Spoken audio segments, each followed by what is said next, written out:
আসসালামু আলাইকুম। একটু জাপানি রুই মাছ রান্না হবে লাউ দিয়ে। মাছটা আগে কষায় নিচ্ছে। এই তো লাউটা একটু ঢেলে দিচ্ছি। জাপানি রুই দিয়ে রান্না করার জন্য লাউটা এখন কষায় নেব।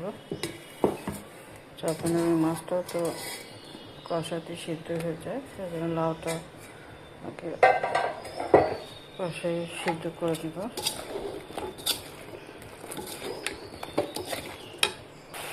এই তো লাউটা মশলার সাথে মিশিয়ে নিয়েছি। এখন একটু ধনে পাতা দিলাম।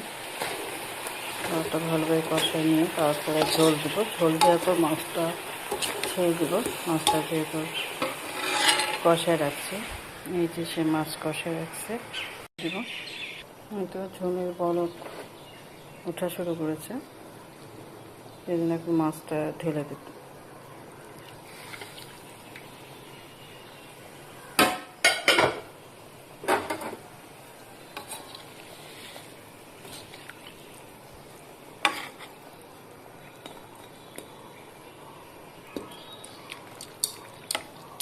মাছটা ঝোলের ভিতরে একটু ডুবাই দিই।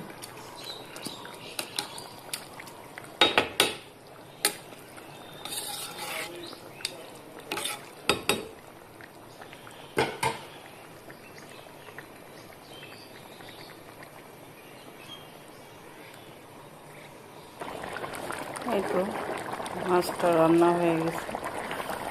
এখন